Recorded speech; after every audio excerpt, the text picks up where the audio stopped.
Now it's 8:30 and time for Saturday Night Theatre. The play this evening is Scoop, a dramatisation of Evelyn Waugh's famous novel about pre-war journalism. John Rowe plays William Boot in Scoop by Evelyn Waugh, dramatised for radio by Lance Seaverking.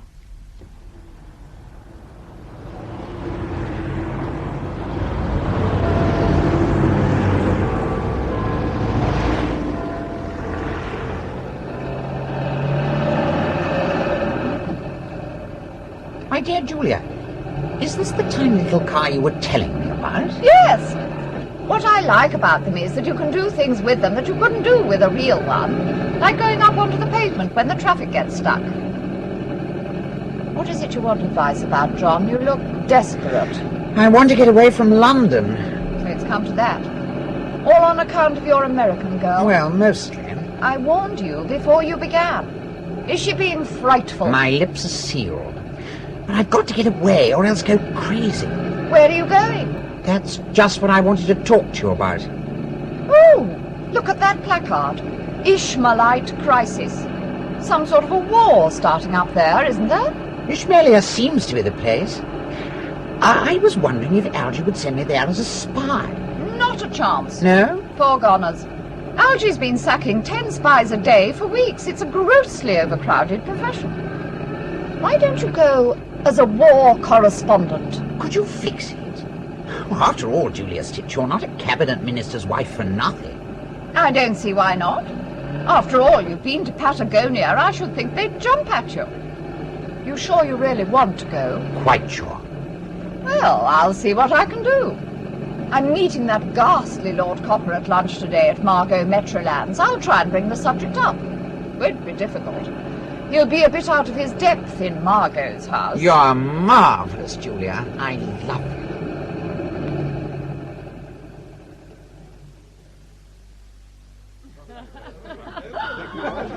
Oh, dear. But tell me, Lord Copper, what do you really think of the Prime Minister? As I was saying to Lady Metroland just now, Mrs. Stitch, he's a man who's brought the art of ambiguity to such a point that his colleagues of the cabinet never have the slightest idea what he means, undoubt if he has either. I expect he's all, you say, but he's a man of far more taste than you'd suppose. He always sleeps with a boot by his bed. A boot? One of John Boot's books. Dear John Boot, so clever and amusing. I wish I could get him to come and see me more often. Such a divine style. Boot, eh? John? So witty and daring. No wonder the Prime Minister reads him. Tell us, Lord Copper, what is going on in Ishmaelia? Ishmaelia, Mrs. Stitch. In my opinion, civil war is quite inevitable.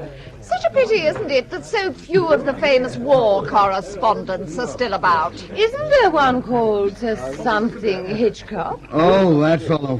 I dispensed with his services a few months ago. Who will you be sending to Ishmaelia? I'm in consultation with my editors on the subject. We think it a very promising little war. We propose to give it the fullest publicity. Will they? The workings of a great newspaper are of a complexity which the public seldom appreciates. The citizen little realizes the vast machinery put into motion for his morning penny. Oh, God. We shall have our naval, military, and air experts, our squad of photographers, our color reporters covering the war from every angle on every front. Yes, I suppose you will. If I were you, I should send someone like Boot. I don't suppose you could persuade him to go, but someone like him. It has been my experience, dear Mrs. Stitch, that the Daily Beast can command the talent of the world. Well, of course, if you could get him, Boot is your man. He's a brilliant writer. He's travelled everywhere and knows the whole Ishmaelite situation inside out. Boot would be divine, absolutely divine. So clever, so daring, so witty. Yes, you see, Lorna. Well, I think he's a...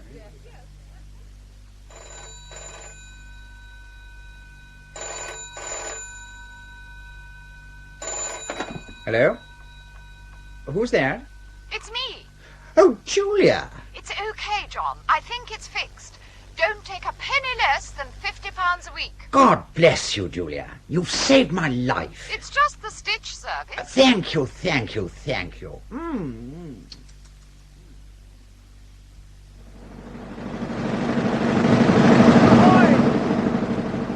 Definitely, Lord Copper. Then there's this civil war in Ishmaelia. I propose to feature it, Salter. Who did you think of sending? Well, Lord Copper, the choice seems between sending a staff reporter who will get the news but whose name the public doesn't know, or to get someone from outside with a name as a military expert. You see, since we lost Hitchcock, we might share one of the Americans. No. I tell you who I want. Boot. Boot? Yes, Boot. He's a young man whose work I'm very much interested in. He has the most remarkable style, and he's been in Patagonia, and the Prime Minister keeps his books by his bed. Do you read him? Up to a point, Lord Copper. Well, get on to him tomorrow. Have him up to see you. Be cordial. Take him out to dinner. Get him at any price. Well, at any reasonable price. Definitely, Lord Copper. Right. That's a terrible paper this morning. Oh, yes. Yes, it's awful, isn't it? And look at the sports page. But what can you expect? Didn't the chief insist on your getting him at any price? A trick cyclist to edit the sports page. What did you have to give him? No, don't. 5 years contract at £5,000 a year. Oh, Tell me, Sultan, do you like being foreign editor? it's making me feel my age. I used to enjoy editing the woman's page. This is a dog's life. Who's Boot? I know the name. The chief wants to send him to Ishmaelia. He's the Prime Minister's favourite writer. Not the chap I was thinking of. Well, I've got to find him. Boot.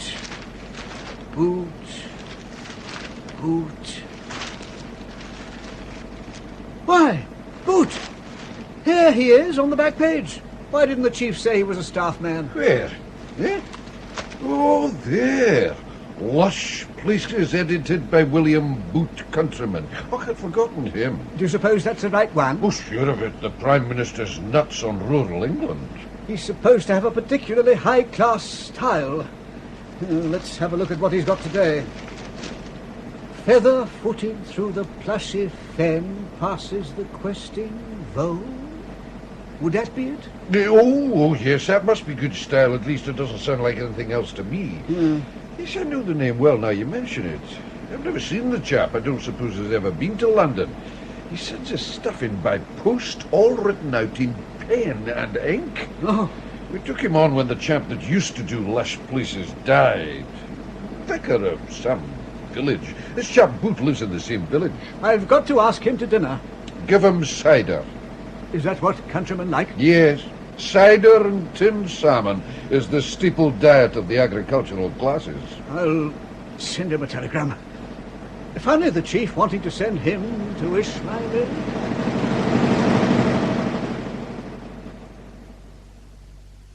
Change and decay in all around I see.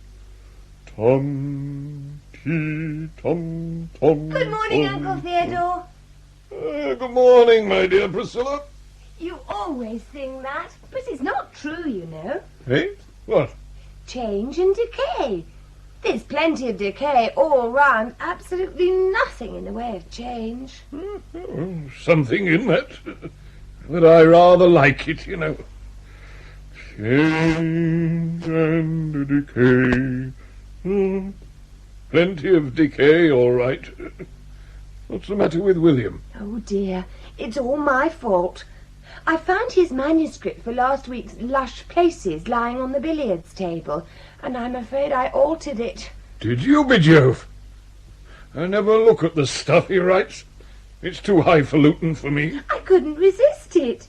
It was all about badgers, And I went right through it, and wherever it said badger, I altered it to the great crested grebe. And William must have posted it without looking. Good Lord. Must have made it into nonsense. Oh, poor William. He's had a lot of frightfully rude letters, and he does take such a lot of trouble. Morning, William.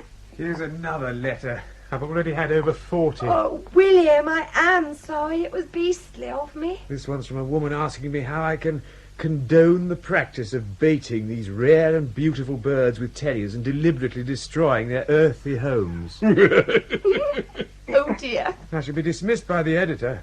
And it'll be all your fault, Priscilla. Have the papers come? I don't think so.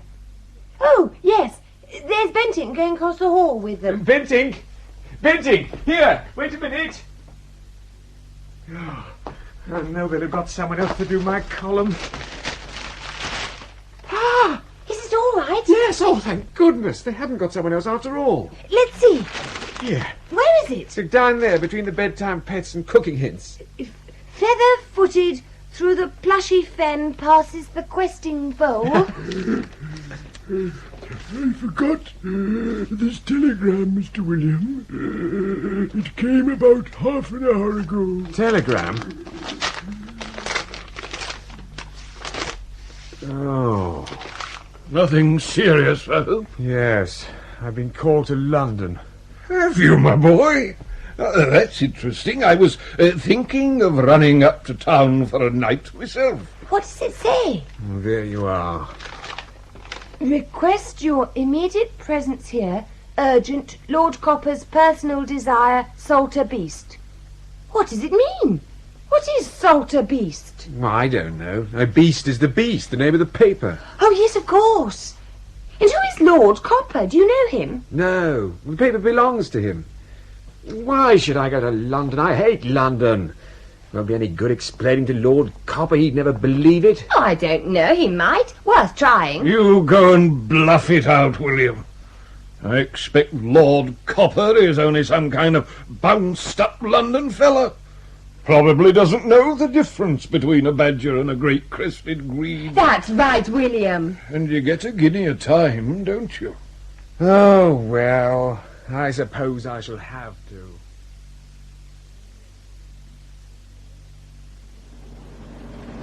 You seen that chap Boot yet? No, I'm expecting him in a minute. They've just rung from the hall. How would you start if you were me? What would you talk to him about, you know, to start off with? Mangled wurtles are a safe topic, only you mustn't call them that. Farmers are very touchy about them. Call them roots. Oh, Lord. Well, I'll be seeing you. Glass of Zoidon. Foxes. Plenty of foxes. Come in. Ah, Boot. How are you? Don't think I've had the pleasure before. Are you Mr. Salter? That's right. Do come in. You sent me this telegram? Yes. Do sit down. Oh, thanks. Well, Boot, how are you? Know your work well, of course. Sit down. Sit. Have a cigarette. Or do you prefer your churchwarden? No, I'll have a cigarette, thanks.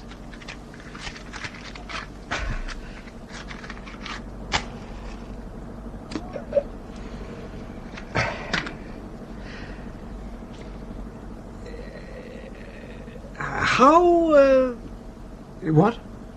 How are your boots, Root? I beg your pardon? I mean, Brute. Hmm? How's hunting? Foxes pretty plentiful, eh? Well, we stop in the summer, you know. Oh, do you? Everyone away, I suppose.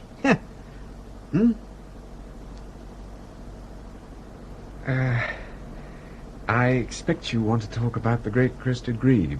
Good God, no. At least not unless you do. Oh, no, not at all. I thought you might want to. Not at all. Oh, that's all right, then. Yes, that's all right.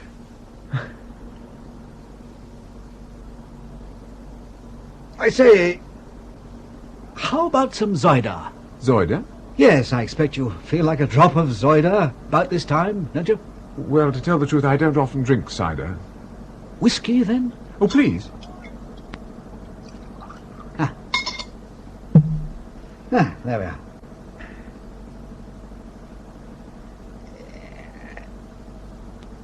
Make much parsnip wine down your way? Oh, not much. You're pretty busy, I expect. Oh, yes, very. Tell me, I've often wondered, do you have a machine of your own or send out to the printers? We have machines of our own. Do you? They must work jolly fast.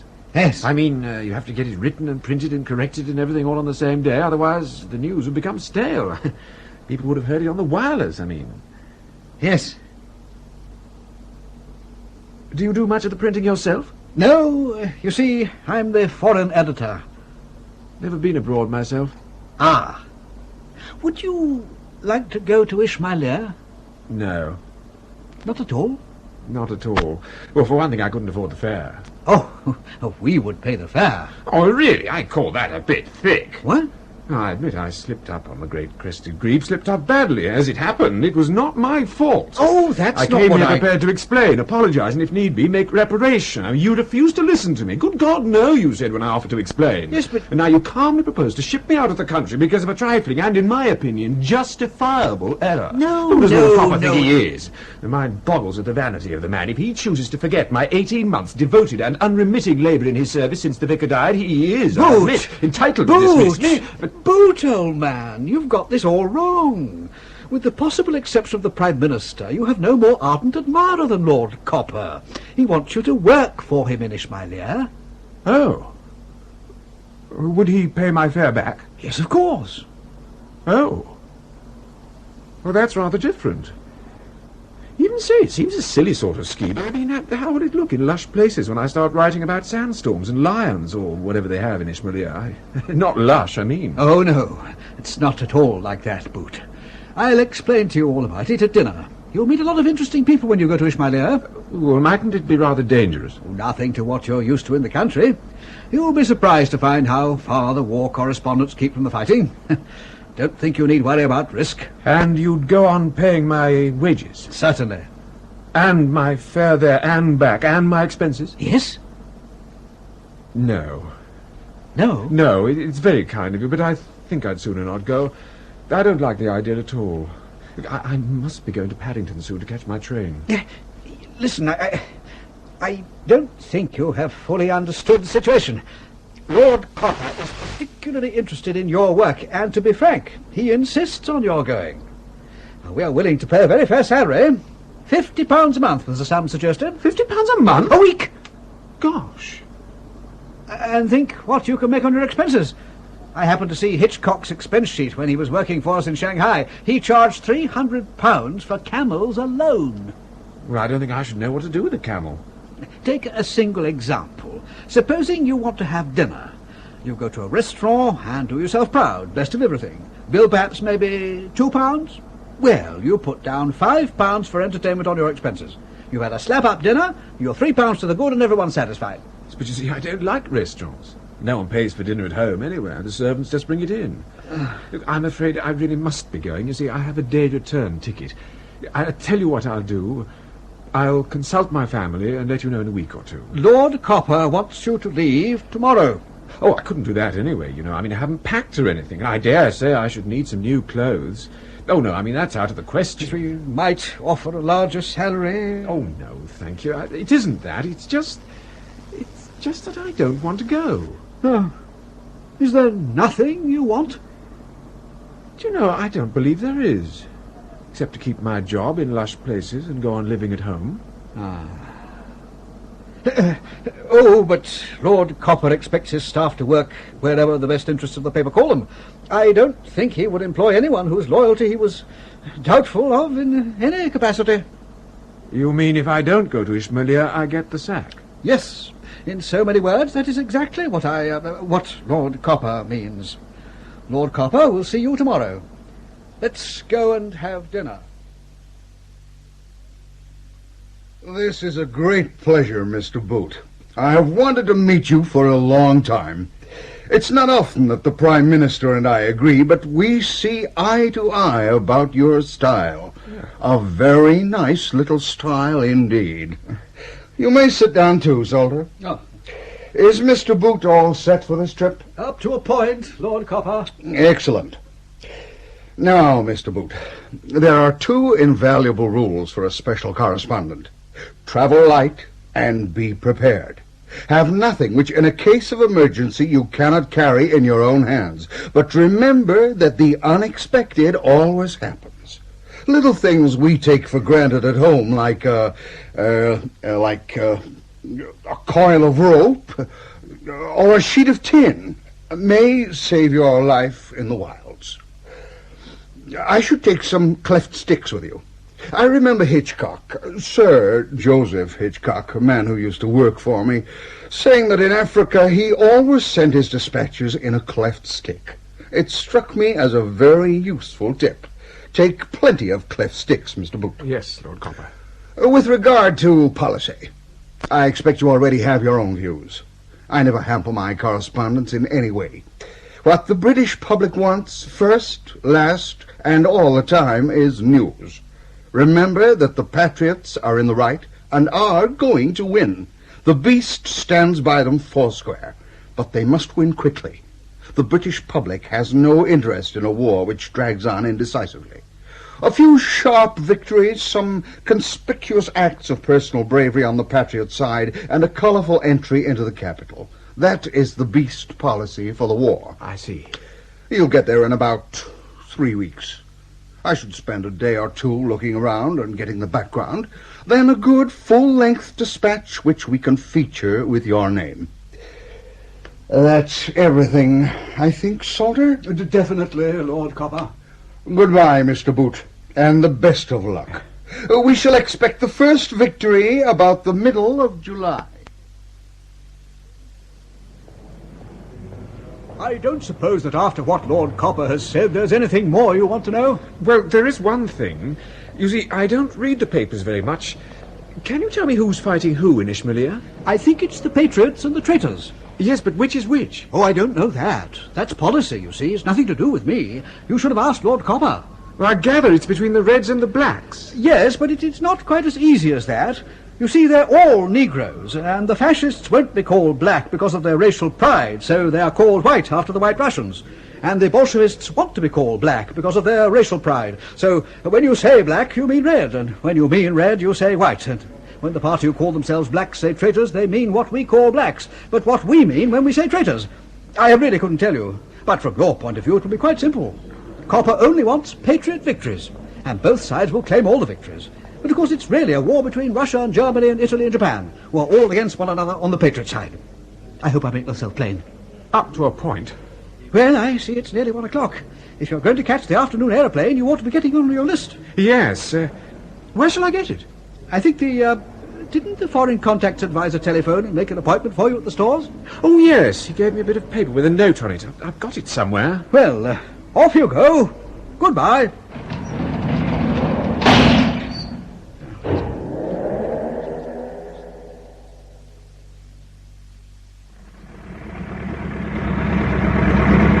One tent with folding chairs and table, one folding bed. Right. One collapsible canoe, one jointed flagstaff and Union Jack. Check. One hand pump and sterilizing plant. Camp operating table and set of surgical instruments. Check. One portable humidor, Christmas hamper complete with Santa Claus costume. One tripod mistletoe stand, 2 canes for whacking snakes. There ought to be a coil of rope there somewhere and a sheet of tin. Have you seen them? They made a great point of those at the office. Did they really, Mr. Boot? Well, there they are. And that's very nearly everything. Case of 3 months' rations and that bundle of sticks on the top there. Well, the baggage will cost you £103 supplement on your ticket. Not me. Some of Lord Copper's traveller's checks. Right, Mr. Boot. And will you distribute this among the chaps who loaded it up? Oh, kind. Thank you very much, Mr. Boot.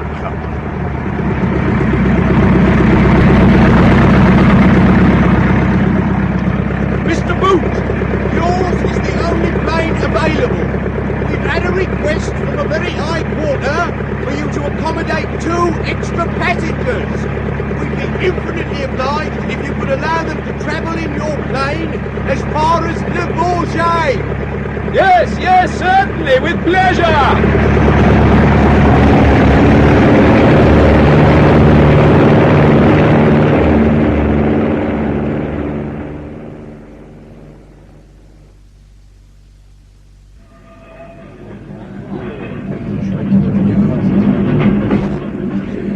moment they recognize an Englishman, they think they can make a monkey of him. That one was Swiss. They're the worst. Try to make me buy mineral water. Water in these carafes is excellent. May I give you some? Well, no thanks. I prefer wine. You're interested in claret? I have a little vineyard in Bordeaux. A little hobby of mine. Oh, I see. You're surprised at my dressing? Not at all. Oh, but it is surprising. I make a point of never addressing my fellow travelers. Indeed, I usually prefer to dine in the coupe. But this is not our first meeting. Really? You were kind enough to give me a place in your aeroplane this afternoon. It was a service I greatly appreciate. Oh, not at all, not at all. I'm very glad to be of any help. It was the act of an Englishman, a fellow Englishman. I hope that one day I shall have the opportunity of requiting it. Oh, please don't give the matter another thought. I never do. You're on your way to the Côte d'Azur? No, only as far as Marseille. I rejoice in the Côte d'Azur. You're surely not making a long stay in Marseille. No, I sail tomorrow for East Africa, for Ishmaelia. Forgive me, I think I must have misheard you. Where are you going? Ishmaelia. You know, the place where they say there's a war. Yes, the name is in some way familiar. I must have seen it in the newspapers. Cuthbert! Sir? Did you give my sheets to the conductor? Yes, sir. See that he has them made up properly, then you may go to bed. You know the time in the morning? Yes, sir. Thank you, sir. Good night, sir. Good night, Cuthbert. A very courageous man, that. He never left my side, so I recommended him for the VC. He never leaves me now. And he is adequately armed. Oh, really? It's jolly pretty country round here. I've never been in France before. Oh? As a matter of fact, I've never flown before. Oh. I enjoyed it enormously. I'd always wanted to have a flight.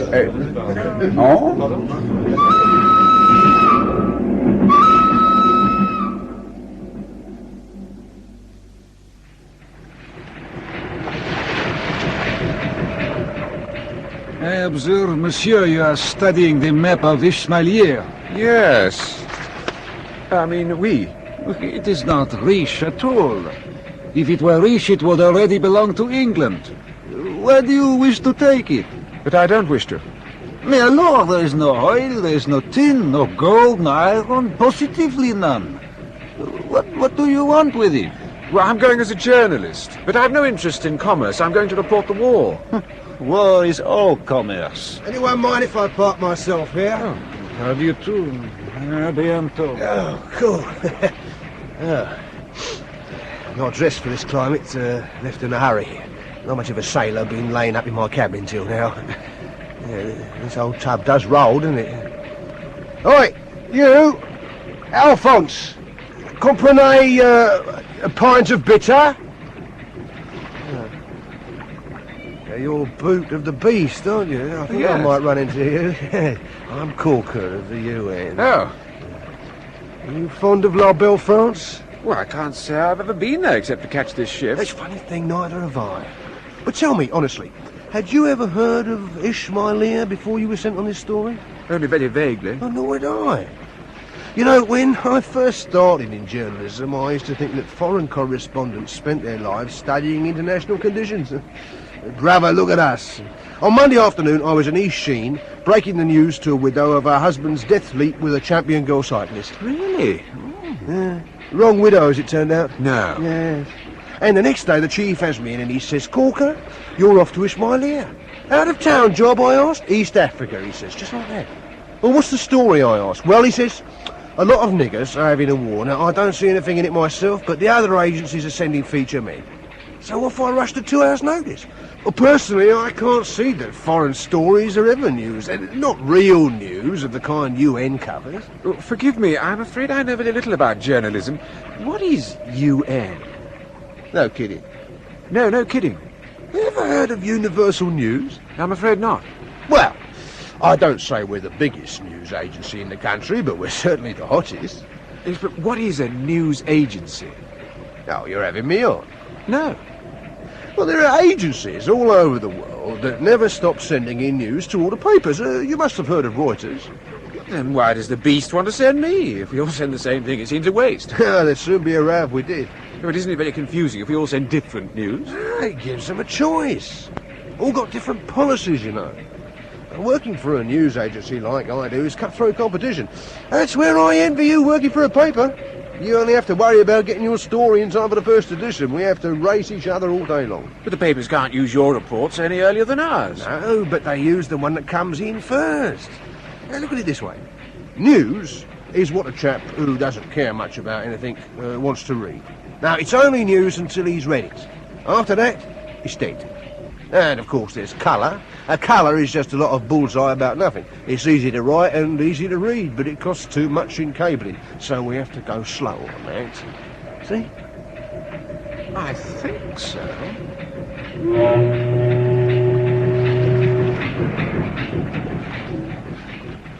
Oh, hello, Corker. I wonder whether you could help me.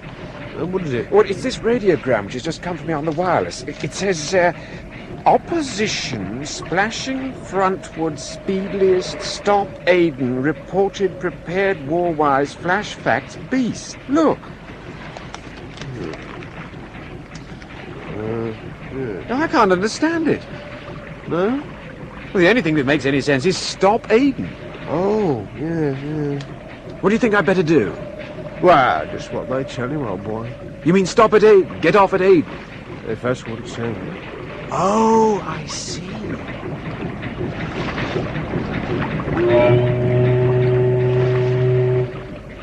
Boots! I say, Boots! Yes, I'm up here. Got something about you. Oh, what do you mean? Oh, just got this radio. Take a deco. Cooperating beast, avoid duplication, boot unnatural? What does that mean? Well, it means our bosses have been getting together in London. The beast is taking our special service on this Ishmaelian story, so you and I can work together after all. What's unnatural? Now, that's our telegraphic name. Oh, by the way, have you still got that cable you had last night? Yes, here it is. Shall I tell you what it says? Opposition splashing. Now, that means that the rival papers are giving a lot of space to this story. Frontward speedliest means go to the front as fast as you can. Stop means full stop. Aden is reported here to be prepared on a wartime footing. And flash facts means send them the details of this preparation at once. Good heavens, thank you. What an extraordinary thing. When we got to Aden, I should have stopped there. Why didn't you tell me this last night? Oh, old boy, have some sense. Last night we were competing. It was a great chance leaving you behind. And then the beast would have had to take our stuff. Laugh, I should have bust me pants. You don't say. Yeah. Oh, and while you're working with me, don't go showing service messages to anyone else, see? Yes. All right.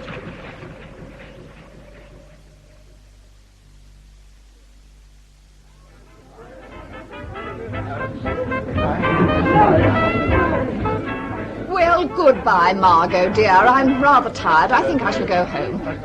Good heavens, it can't be. Why, that's John Courteney over there. Julia! John, how very peculiar to see you. I thought you were at the war. I know, but you see... I'm just off, my dear. Tell me in 3 words what happened. The last thing I heard from Lord Copper, he telephoned to say you'd left. Not a word from him. Well, it's been very awkward. The American girl? Yes, exactly. We said goodbye a fortnight ago. She gave me a lucky pig to wear round my neck. It was made of bog oak from Tipperary. We were both very genuinely affected. Since then, I haven't dared go out or answer the telephone. I only came to the dance here because I knew she wouldn't be coming. Poor John. I wonder what went wrong. I like the bit about the pig very much.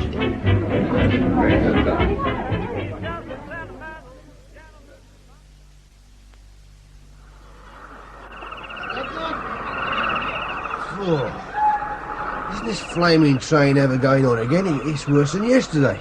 Yeah. Stopping like this in the middle of nowhere for hours and hours. Oh, it's the sand. There's sand in everything. It keeps blowing up, doesn't it? Oh, that's nothing to what it was last year. This train up from the coast is completely unpredictable. Sometimes it stops for days. Of course, the only place on the line that is a place, properly speaking, is the terminus, Jacksonburg. You mean these sort of halts where we've stopped to eat aren't really places? Oh, no, just sort of rest houses, not a village within a couple of 100 miles with most of them.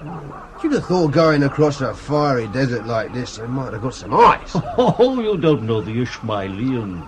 Last night, no mosquito nets. Tonight, if we reach the mountains, it'll be cold, and there'll be no blankets. Except for that chap in the bright uniform. He seems to get the best of everything every time we stop. I think you two were asleep when they told us the best bit of news. Oh, what was that? The luggage van, in some mysterious way, became detached from the rest of the train. Oh, no.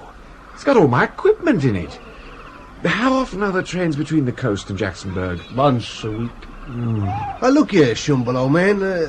You've been to this Persian country before. What sort of place is Jacksonburg? Oh, a sort of collection of Victorian villas and tumble-down shacks with corrugated iron roofs. Is there anywhere to stay? Well, most people stay at the Hotel Liberty, but I imagine we shall find that jam-packed. There are one or two others, but I forget their names. They're all filthy.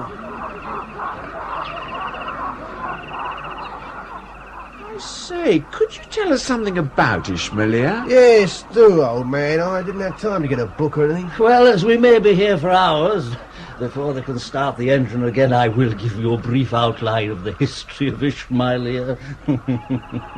About 50 years ago, various Europeans came to Ishmaelia with cuckoo clocks, phonographs, draft treaties, and flags. They came as missionaries, ambassadors, tradesmen, prospectors, or natural scientists. None returned. Really? None? None. They were eaten, every one of them.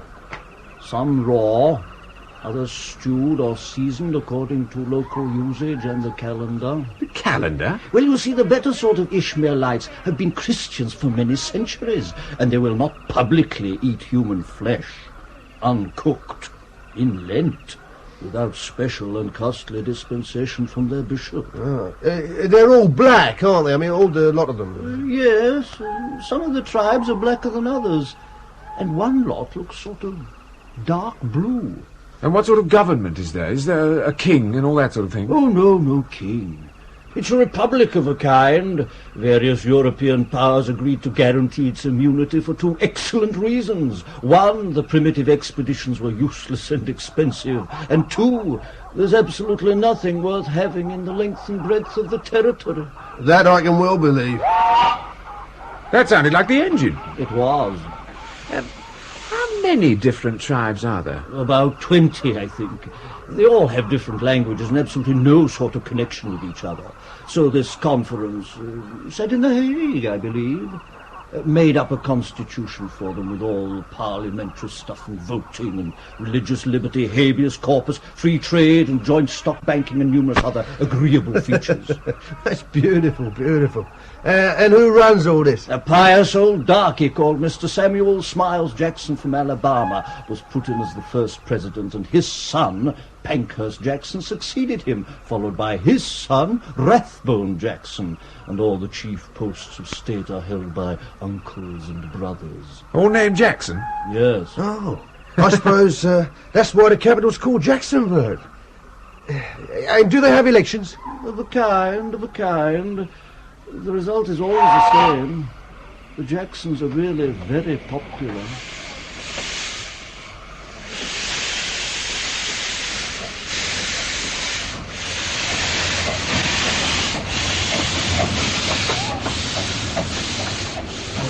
What wouldn't I give for a pint of ice lager?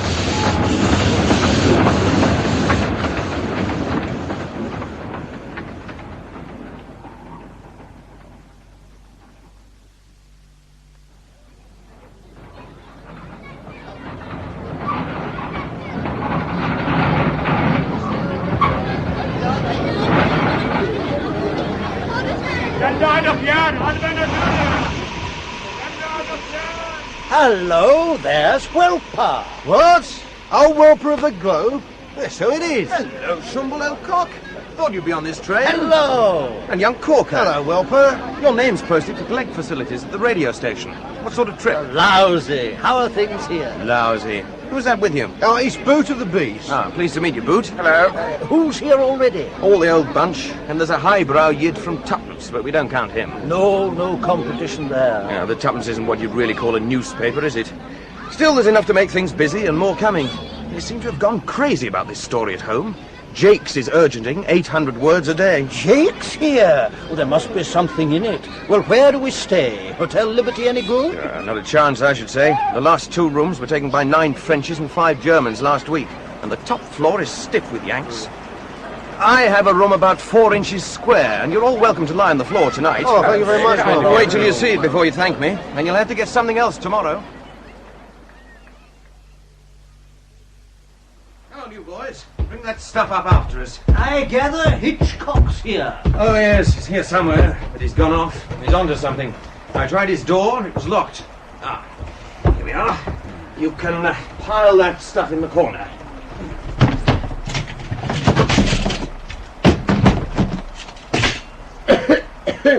Why, look who's here. My good friends, you are all good friends of the good Welper.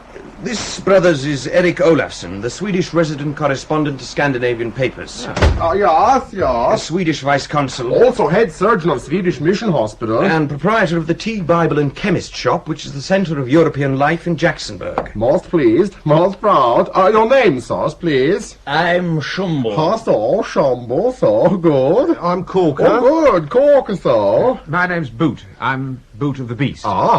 Boot, Beast, Boot, very good. I come, my dear Welper, as you asked me. Yeah, that's right, Elsa. And have a drink. Wait till I get some glasses. For me, coffee, please. Yes, I forgot. You're on the wagon, old man. We Swedes must not be intemperate. If we take alcohol much, we are terrible. Wouldn't want you to be terrible, would we, boys? No, wouldn't want that. Well, park yourselves round somewhere. Sit on your bags. I'll find the glasses. Mr. Pig thinks Sir Hitchcock have found fascist headquarters. Wouldn't put it past him. Whenever that man disappears, you can be sure that a big story is going to break. Did you say fascist headquarters? Yes. There's a chap called Mr. Smiles Soom. He's only 1/4 Jackson, but he's as black as your hat like the rest of them. 3/4 pure Ishmaelite. Oh. Well, is he the other side from the Patriots? So is he the leader of the rebels? No, I wouldn't give much for his chances if Dr. Benito really gets going. Who's he? Dr. Benito, my dear Boot, is the director of the Press Bureau. From our point of view, the most important man in Ishmaelia. You and young Corker here will have to go down there tomorrow to get your permits. What sort of bloke is this, Benito? Creepy. Positively creepy. You know, got a posh, high white collar, jewels and all that. You've got to keep your wits about you with him. I've been told to go to the front. That's what we all want to do. But in the first place, there isn't any front, and in the second place, we couldn't get to it if there was. Why? You can't move outside the town without a permit, and you can't get a permit. But I thought you said... Well, isn't that what you get from this chap Benito at the Press Bureau? No, that's only a sort of registration so that you can stay here. Well, then what are you sending? Colour stuff. Preparations in threatened capitals. Soldiers of fortune, mystery men, foreign influences, volunteers, and... That's it. There isn't any hard news. Yeah, but this fascist headquarters, what about that? That is up country, somewhere in the mountains, no one knows. They're going to attack when the rain stops in about 10 days. Aha! You can't get a word out of the government. They won't admit there is a crisis. What? Not with Jakes and Hitchcock here? They probably don't read the papers much. What's the president like, anyway? Oh, just a silly old coon with a benevolent smile and a lot of curly white hair. You know, I have to telegraph to my newspapers in Scandinavia. Will you not please tell me what your news is? I tell you when mine I have. I don't know anything, Eric. I thought you'd tell me you talked with Jake's boy. Paliagog? I did. But he knew nothing except that Monsieur Giraud was on the train. Who's Giraud? He's that railway official in bright uniform. He's a Swiss, I think. He went down to the coast last week to see his wife off to Europe. That's right. That was the panic-stricken refugees story. How are the French chaps doing? Oh, they spend their time holding indignation meetings. They always do. Everywhere. The rain in this country is terrible. Terrible. It's ruining my murder, basically. I must go. Is that my toothbrush you're using? I hope not. Have you got a white handle? Yes. Oh, then I am. Silly mistake to make. Mine's green.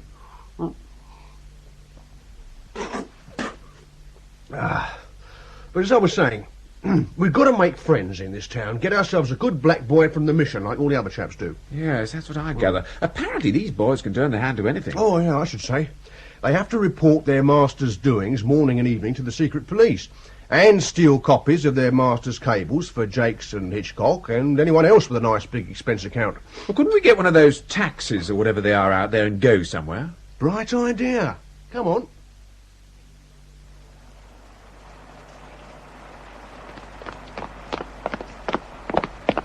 Let's go to the station and ask about the luggage. Yeah. Station. Understand? Station. Puff, puff. All right. Yes, very quick.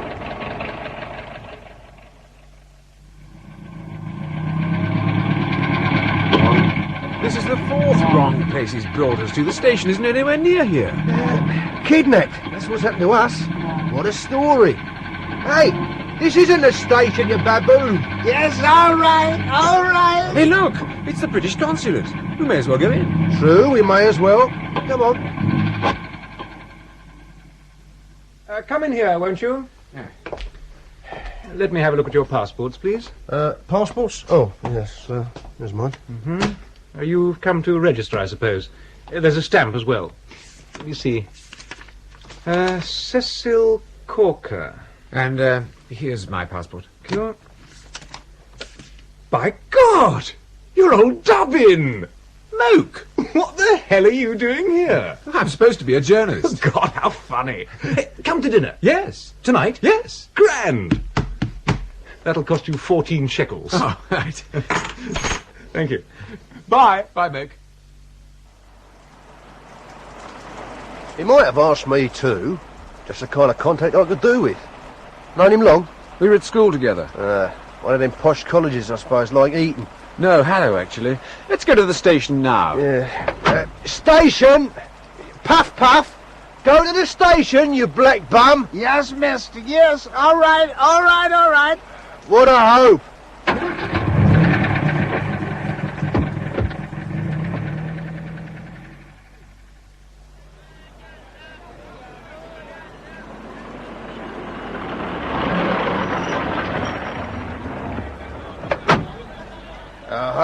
What did I tell you? Well, I'm blowed back at the hotel.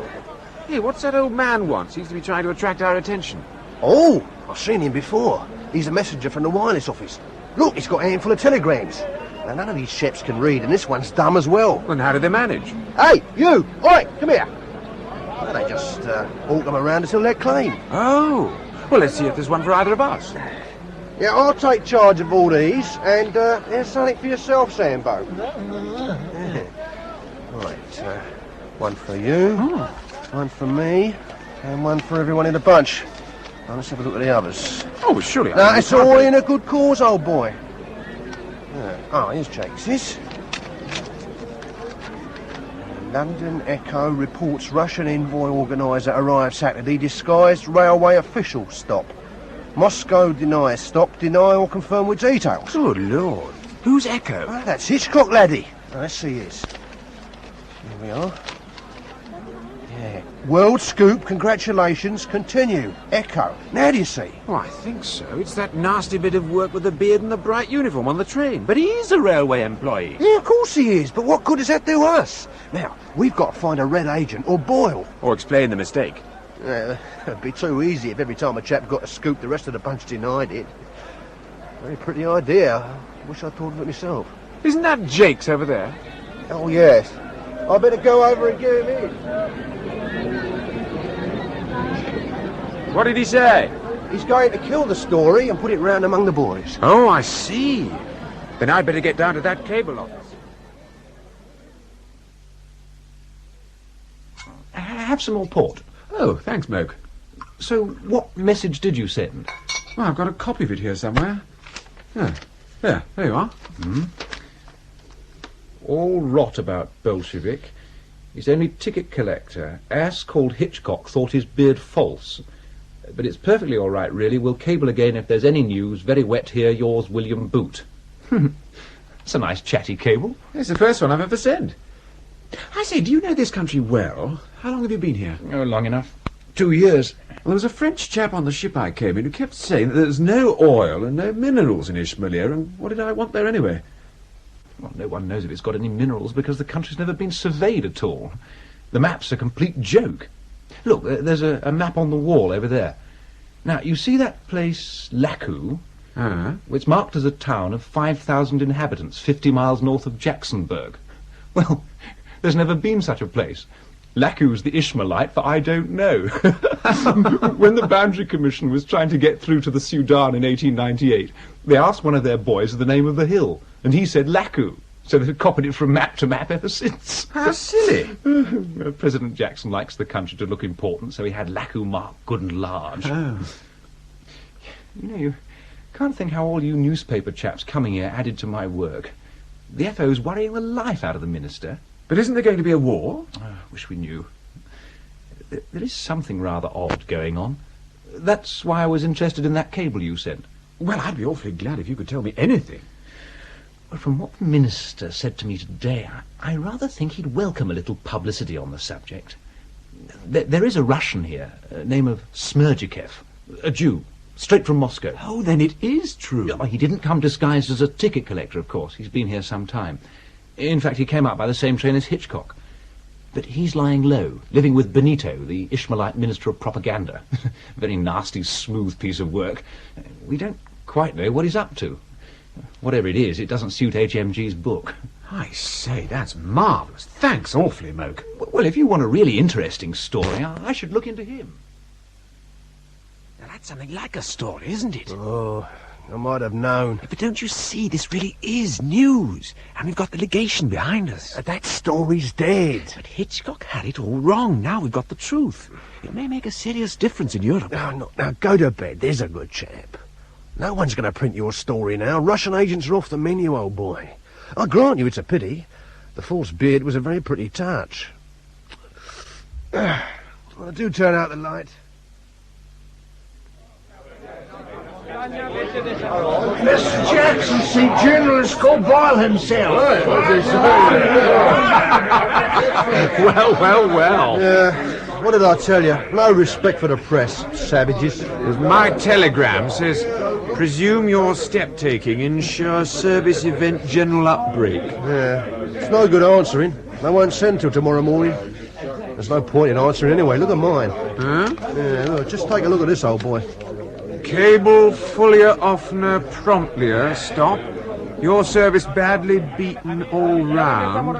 Lacking human interest, colour, drama, personality, humour, information, romance, vitality. Yeah, can't say that's not frank, can you? God rot them. Good morning, dear colleagues. No. You are comfortable here at Liberty Hotel, yes, no? No. I suppose not. Too many people, too many colleagues. Yeah. Oh, by the way, Olafson, who's that bird who came into your shop yesterday? Bird? I don't see a bird. A woman. Oh. Yeah, a white woman. Oh, yeah. A girl, very wet, red Macintosh, dirty boots, golden hair, rather pretty. Bit of a garbo type. Who was she? Oh, she is a German young lady. Oh. She had a husband, but I think she is alone now. I do not think she knows where he went. Perhaps he will not come back. Oh, I see. What, abandoned blonde bewails kind of angle. She lives at the German pension with Frau Dressler. She came to my shop for some medicine. Yeah, looked as though she needed it. Well, we're off to the station to see if that luggage has turned up. There is a special train this evening. 20 more journalists are arriving. Oh, good. Oh, for me it is a pleasure to meet so many distinguished confrères. It is a great honor to work with them. Well, perhaps that van will turn up. But where you're going to put all that clobber you brought's a bit of a problem. Well, I'll tell you what, Corker, it's too damned uncomfortable here. I'm going to move. Oh. I shall go to that German pension if Frau What's-her-name can have me. Bad policy, old boy. You'll lose touch. Bad policy. I really must. I mean, that room smells awful. Well, if you must go. Bitte, please, may I have mein Dings? Oh, yes, of course. Please, let me help. Dankeschön. This was my room. Oh, I'm so sorry. Frau Dressler moved you. It is no matter. I have not for weeks my rent paid. Oh, dear. Mine things are not many. Some clothes I take. Ah. Good Lord! What's in this leather bag? I can hardly lift it.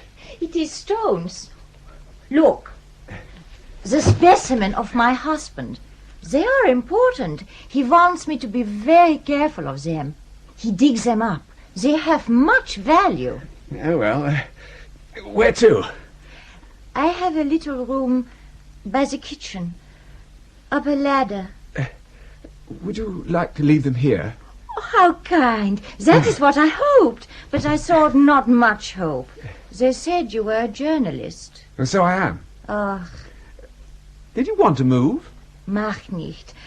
I do not want a big room now I'm alone. Well, which is your other stuff? Only this old valise. It is all I have. Not like you. You have so many boxes and packing cases, bundles. It does look a lot, doesn't it? What are these sticks cut in the middle? Oh, they're for sending messages. You're teasing me. No. Oh, dear. It is so long since I have laughed, and now it hurts me. Oh, I'm sorry. Never mind. What is this? Oh, a canoe. Now I know that you are teasing me. No, honestly, it is. It's a canoe. Look, I'll show you. Wait till I get the lid open. There. Look. I suppose you fit this canvas over these hoops. It is a tent. No, a canoe, look. It is a canoe. Now I will believe everything you tell me. Look, these are little seats. Oh, get in, quick. We must get in. There's not much room. But it's beautiful and so new. Oh, I have not seen something so new since I came to this country. Can you swim? Yes. So can I. I swim very well. So it will not matter if we are overput, upset, tip up. Give me one of the message sticks and I will row you. Right. Here we go. Do I intrude? Oh, dear. We were just trying the canoe. Yeah, so I see. Whimsical. How about trying the mistletoe? This is Mr. Corker, a fellow journalist. Yeah. I see he is. I must be going away. Auf Wiedersehen. Oh. Yeah. Not bad, old boy, not bad at all. I will say you're a quick worker. Oh, rot. Yeah, I'm sorry to barge in on the tender scene, but there's trouble afoot. Hitchcock's done it again. His story's broken. He's at the fascist headquarters scooping the world. Where? A town called Laku. But he can't be. Bannister told me there's no such place. Well, there is now, old boy. At this very moment, it's bang across the front page of the Daily Brute, and it's where we're all going, or know the reason why. So, you better come along with me. Toot sweet. And the tooter, the sweeter.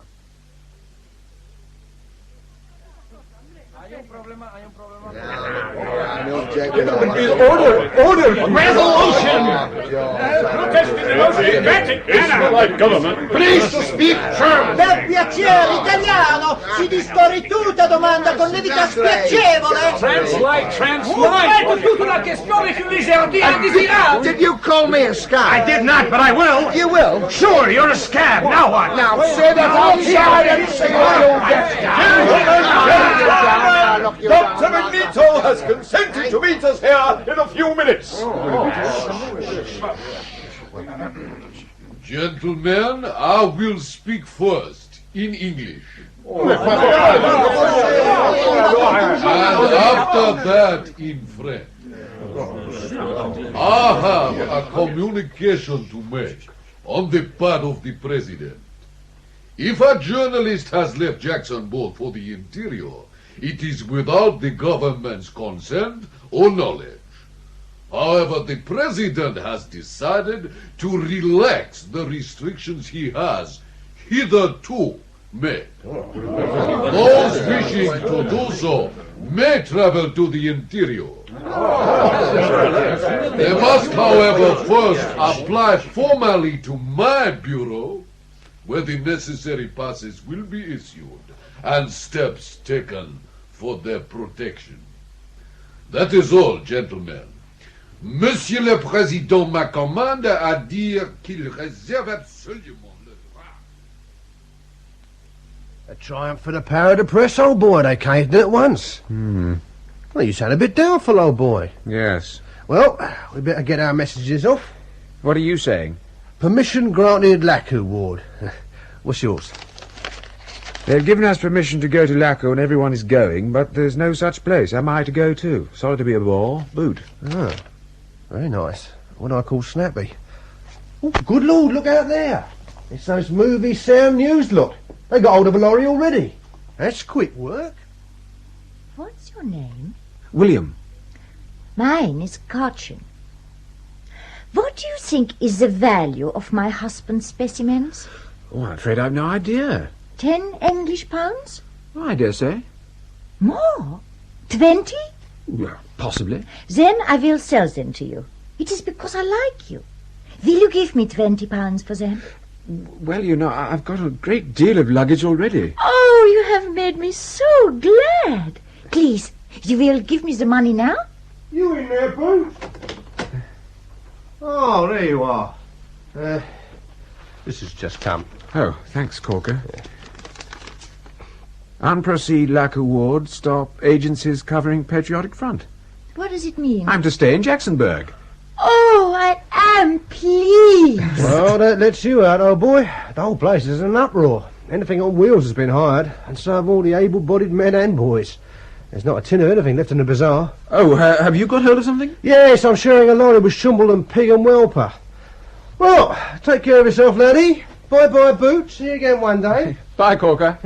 Goodbye, Garbo. Have a drink, Mr. Olafson. Have some absinthe. Do, Mr. Olafsen. It is delicious. Thank you. Some grenadine, not alcohol. That is dangerous. It was so when I killed my grandfather. Killed your grandfather? Oh, that is why I came to live in Jacksonburg. When I was young, I was often drunk. Now it is only 1 or 2 times in the year. Oh. But always I do something I'm very sorry for. I'm sad now. It is so quiet in Jacksonburg with all the newspaper colleagues gone off to the mountains. Catchin and I like it better now. So peaceful. It is very long since I was drunk. But I feel it will be soon again. Perhaps when I get back... Where are you going? Oh, I have to go down the line to organize a hospital. Dr. Benito says there is an outbreak of plague. Really? I do not believe it, but I must go and see. What shall we do today, William?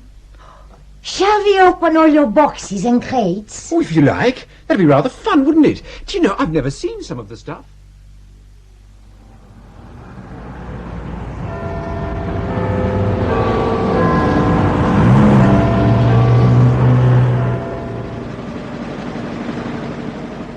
Listen to this. Oh, just listen to this. Please don't worry, quite safe and well. In fact, rather enjoying things. Weather improving. Will cable again if there is any news. Yours, Boot. Weather improving? He's been in Jacksonburg for 10 days and all he can tell us is the weather's improving. I have got to have a first leader on the Ishmaelite question. And what have I got to go on? What are special correspondents for? How many times have we cabled Boot? Daily for the first 3 days, then twice a day. I thought he'd been murdered, but the British legation at Jacksonburg said he was still alive. We cabled 3 times yesterday, and in the last message, we actually mentioned Lord Copper's name. I never really felt that Boot was really suited to the job, but he's all we've got. Perhaps we'd better sack him. What do you think? Well, up to a point.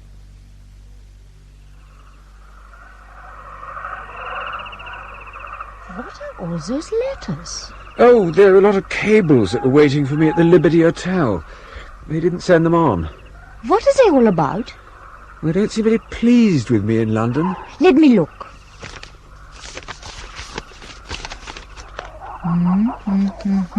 Lord Copper himself gravely dissatisfied. Lord Copper personally requires victories. What is Lord Copper? You may well ask. There's a better one than that. Pass them over.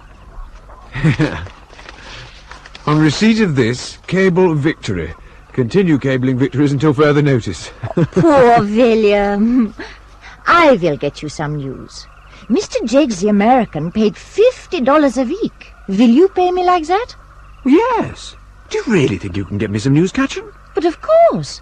The man who used to cut my hair shaves the Minister of the Interior, Mr. Roosevelt Washington Jackson. He would know a great deal. All right. See what you can do.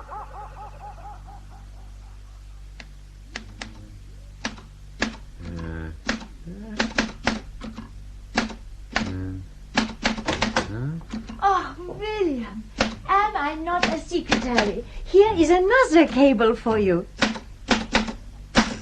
Oh, let's have a look. Have you written all the news the barber told me? Yes. Yeah, it'll be the very first news I've sent. Listen. Nothing much has happened except to the president, who's been imprisoned in his own palace by revolutionary junta headed by a superior black called Benito and Russian Jew who Bannister says is up to no good. They say he's drunk when his children try to see him, but governess says most unusual. Lovely spring weather, bubonic plague raging. Lovely, lovely. Now, what is in the new cable?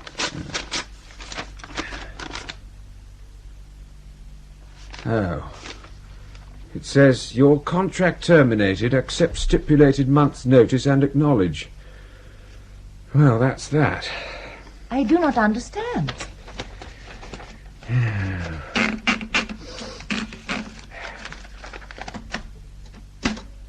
Sack.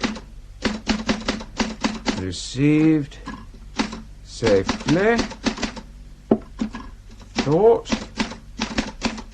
I might as well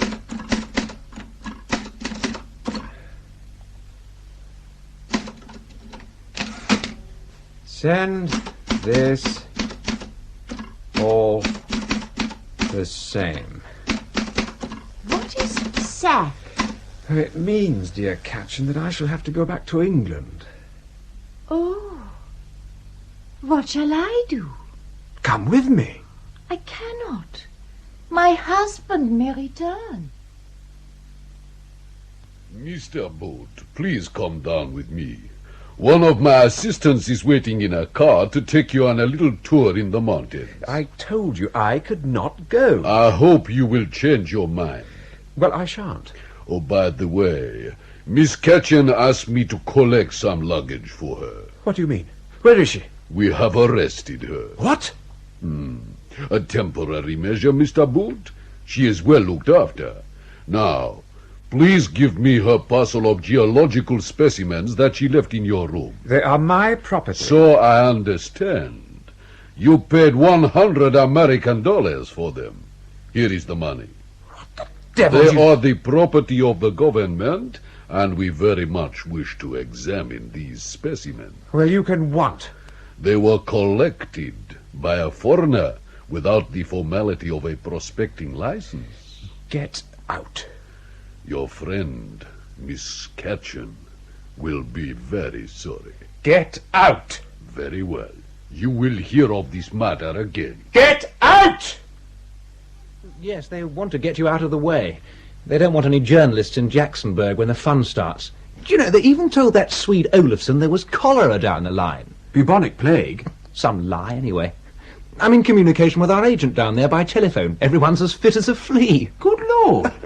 Now, where are these stones you want me to look after? Oh. Let's have a look, eh? Yes, here we are. Yes. Just as I expected. Gold ore. Really? Well, the mountains of the west are stiff with it. There are two countries after the mineral concession. Germany and Russia. We learned only a day or two ago that the Russians had bought Benito and the young Ishmaelite party. I'm sorry. The Jacksons were a pack of rogues, but they suited the country and they suited HMG. We stand to lose quite a lot if they start a Soviet state here. Well, now you stop being a journalist, I can tell you these things. Well, as a matter of fact, I've just become a journalist again. This cable came this afternoon. Look. Congratulations, story contract unterminated. Up follow fullest speedliest. Oh, I see. Do you mind if I cable this to the Beast? Well, don't let on you got it from me. Oh, of course not. You know, as a matter of fact, a newspaper campaign at the moment might just do the trick. And there's another thing. Can you help me get a girlfriend out of Jug? Oh, you can buy her out for a $5 if you go the right way about it. Oh, good. Well, I must get this cable off tonight. Oh, that'll cost you a really big bribe. To get it through without Benito seeing it. I've got plenty of money left. Goodbye, Moke. Thanks awfully. Bye.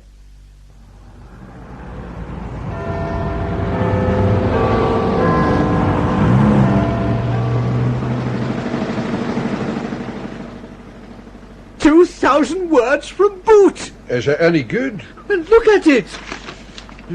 Russian plot, coup d'etat.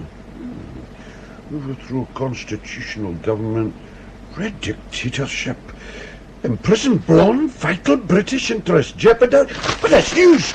Stop the machines at Manchester and Glasgow, clear the line to Belfast and Paris, and scrap the whole front page. Kill the ex-beauty queen's pop a funeral and get in a photograph of Boot. I don't suppose we've got a photograph of Boot in the office. Well, ring up his relatives and find his best girl. They took one for his passport. Extremely poor likeness. I don't care if it looks like a baboon. Just how it does look. Give it 2 columns depth. This is the first front page foreign news we've had for a month. Very extraordinary. What made Lord Copper spot Boot? It's a sixth sense. Real genius.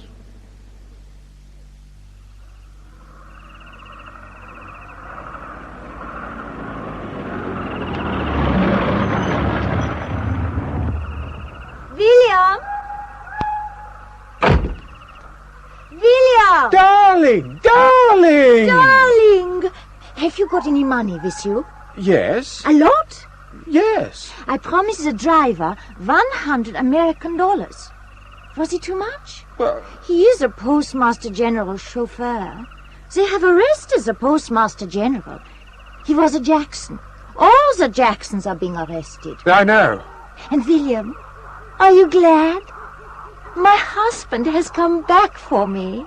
Glad? What do you mean, darling? Of course I'm not glad. Where is he? When did he come? He's in the motor car.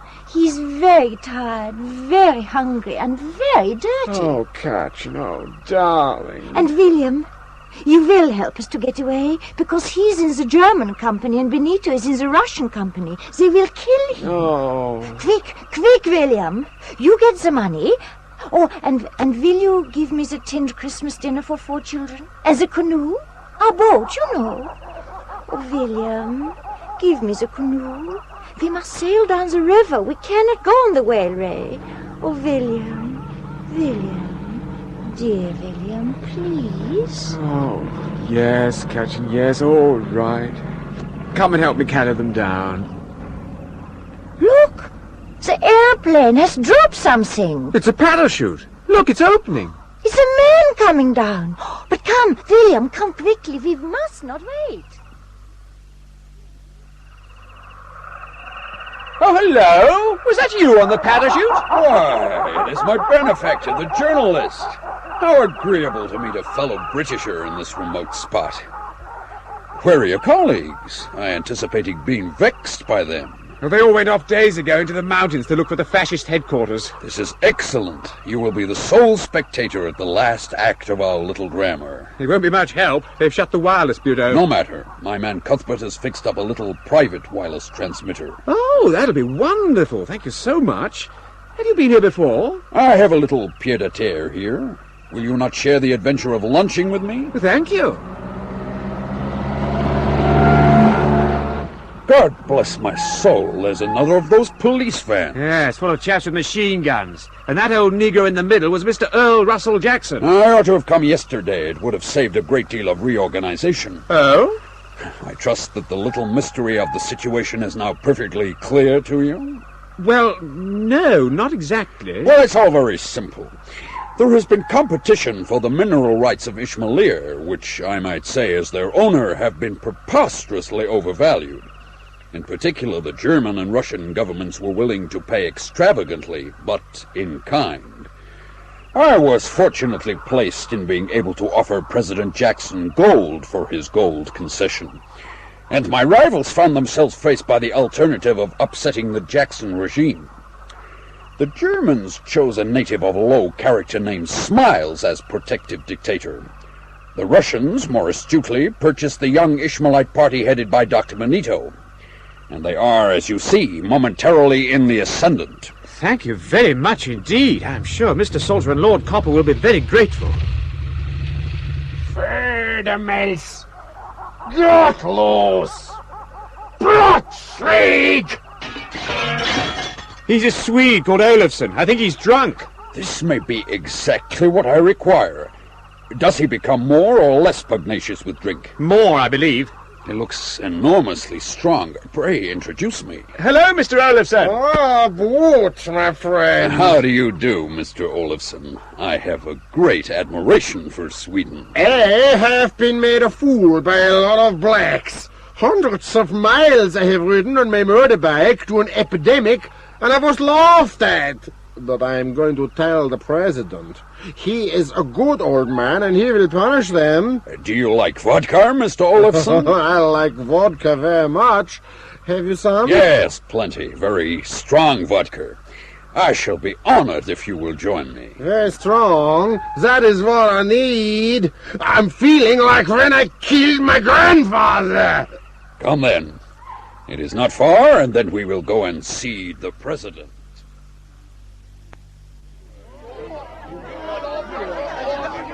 2 whole bottles of vodka. Well, that man is like a rhinoceros. He is terrifying. I thought it was better that he went alone. From here, we shall be able to see without being seen. Why, that's Dr. Benito speechifying on the balcony, isn't it? Yes. The palace looks more Victorian than ever lit up like this.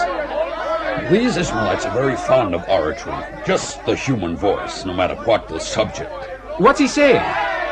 He's proclaimed the abolition of Sunday, and he's calling for volunteers for a 10-day, 10-hour week. Hey, look there! In that ground floor window lit up. It's Olofsson. He's pulling the curtains down. Wonderful! Look at those enormous vases he's knocked off the chimney piece. Benito thinks that applause was for him. This is splendid. Oh, look at your Swedish Samson. Can you see? He's brandishing a chair over his head. Where's he gone? I should think up the stairs. Oh, yes. There he comes, in behind the man on the balcony. They've seen him. Oh, I'm glad I'm not on that balcony. Oh, this is magnificent. Oh, they've taken fright. They're going to jump off the balcony. Oh, there goes one. Right down onto the crowd underneath. And now, 3 more. Oh, goodness, they'll break their necks. Oh, look, he's swinging the chair. 1, 2, 3, smash right onto Benito's head. I'd like to have done that myself. What was that he said? He says he's looking for his friend, President Jackson.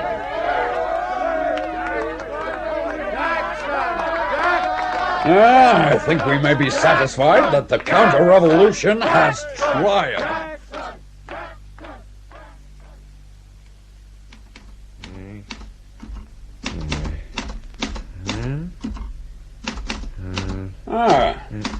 I see you have begun to write your message. Yes. Cuthbert will look after you. Give him anything you want sent to your paper. May I see? Yeah, of course. Press collect urgent. Man called Baldwin has bought the country. No, if you would not resent my cooperation, I think I can compose a dispatch more likely to please my good friend Copper. Oh, thank you. Let me see. Yes.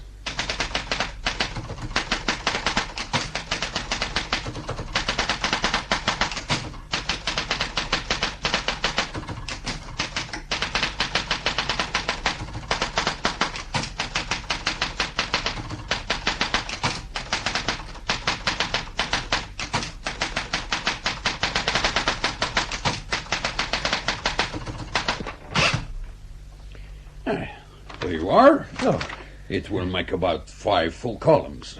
I'm afraid we're too late for tomorrow's paper, but there is no competition to fear. I say, thanks awfully. I mean, thanks very much indeed. Let's see what you've written. Mystery financier recalled exploits Rhodes Lawrence today, securing vast East African concession, British interests in teeth, armed opposition, Bolshevists, spies. It's wonderful. Why, you've done 3 whole pages. Oh, I wish I could type as fast as that.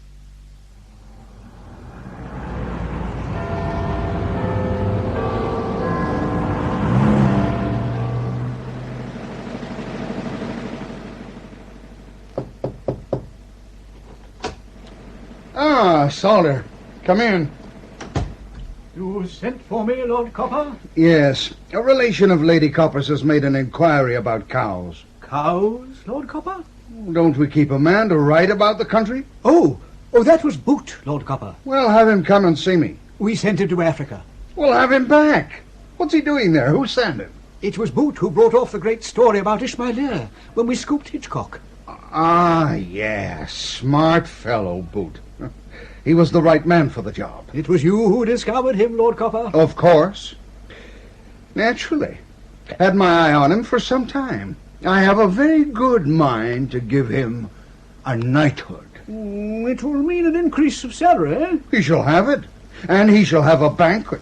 Send my social secretary to me. I'll make the arrangements at once. I'm so glad you managed to come down this weekend, Julia. Oh, I adore your house parties, Margot. Algy was very disappointed, but the Cabinet has a special meeting, so he couldn't manage it. Oh, what a pity. But I see a friend of yours has just arrived, John Boot. How do, Lady Metroland? How lovely to be down here again. Hello, Mr. Boot. How nice to see you again. I'll be back in a minute. Hello, Julia. Hello, John. Still in England? What do you think? They're making me a knight. Who are? The King and the Prime Minister. You know, a real knight. Sir John Boot, I mean. Well. It is your doing, isn't it, Julia? Well, I hardly know what to say, John. Are you pleased about it? It's hard to say yet. I'm taken by surprise, but I think I am. In fact, I know I am. Come to think of it, I'm very pleased indeed. Good. I'm very pleased, too. I suppose I did have something to do with it. Darling Julia, it was angelic of you. But why? Just the stitch service. I felt you'd been disappointed about that job on the newspaper. I was. And I've been very worried about you and that American girl. Collie, I simply must get away.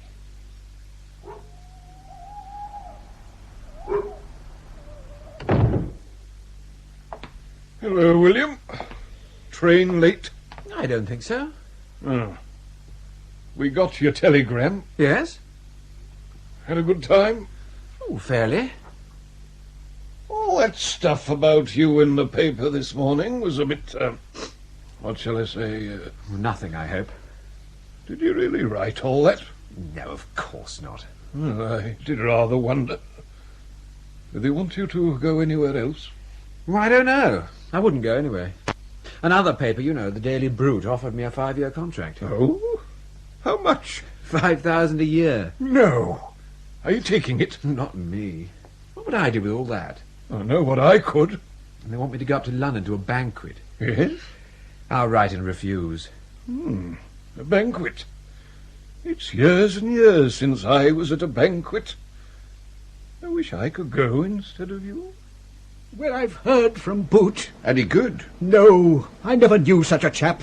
He thanks Lord Copper for the invitation, but says he's too busy at home to come to a banquet. I wish I dared say things like that. Oh, dear, it couldn't be worse. It could, Salter. In fact, it is much worse. Eh? There are 2 Boots. What? Our one is called William. It's his cousin John Boot who's being knighted. No. Yes, and I've been on to number 10, but it's too late. But Lord Copper will... Lord Copper must never know. Yes, but... There's only one comfort. We haven't committed ourselves to which Boot we're welcoming on Thursday, or where he's come from. Ah, that's true. It just says to welcome the return of Boot of the Beast. Ah. We've got to sign up this new Boot and any other Boot that may be going, and one of them has got to be welcomed home on Thursday. Yes. There is only one thing for it, Salter. You must go down to the country to see Boot. I'll settle with the others. To the country? Yes, tonight. Do you think it's really necessary? Either that or we must tell Lord Copper the truth. Oh, anything rather than that. I mean, it was the beast that gave you your chance. You won't forget that, will you? Of course not, no. I've got a contract here, ready drawn, duplicate copies, a life contract for 2,000 a year. Will you sign? Yes.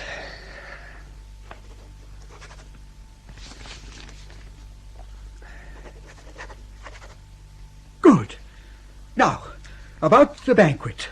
Your speech is being written for you. Quite short, quite simple. Just 5 minutes or so in praise of Lord Copper. No, I'm not coming. The banquet will be widely reported. There may even be a film made of it. No. Really, Boot, I can't understand you at all. Well, I should feel an ass. It's only for one evening. I've felt an ass for weeks.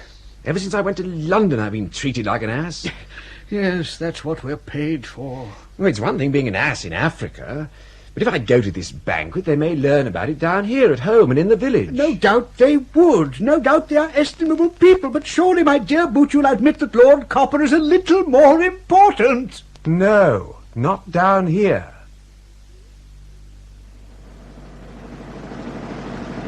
Ah, Salter. Have you got Boot? He signed all right, but he won't come to the banquet. What about yours, the one there tonight? I signed him up, but had to send him off to the Antarctic. Oh? He said he had to go abroad at once. Some woman is pursuing him. What are we going to do?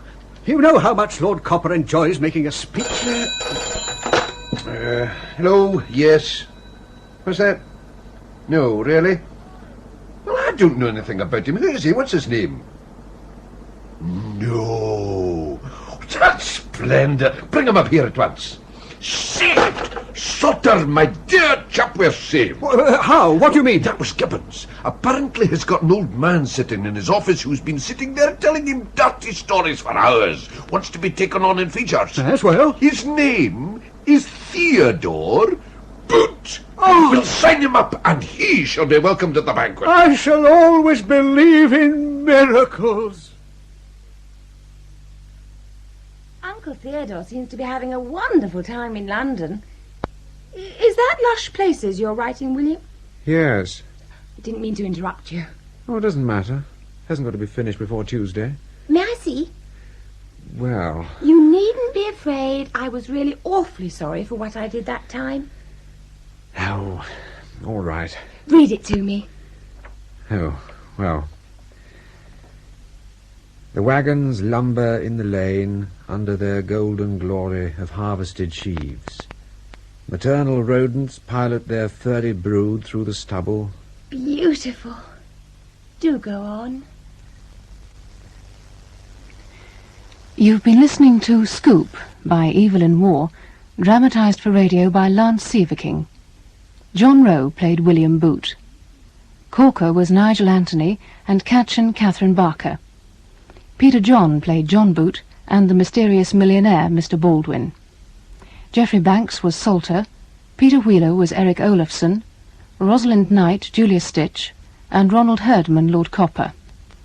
David Marlowe was the managing editor of The Beast, James Tomlinson Theodore Boot, and Sally Gibson his niece Priscilla.